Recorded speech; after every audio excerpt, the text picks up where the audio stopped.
So this is an X-ray of the patient. His name is Amit Kapoor. Now what he's come with a bilateral avian. We are operating the left side today.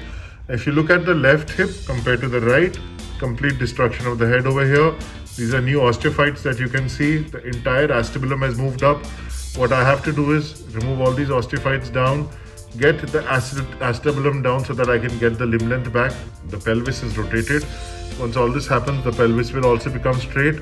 This is where we are aiming to put a new acetabular cup, and of course we'll be changing this. So this is the post-operative X-ray of Amit Kumar. Now if you remember our pre-op X-ray, the acetabulum was somewhere up here. We had the head over here. We've managed to remove the head. We've made a new acetabulum, we brought it down.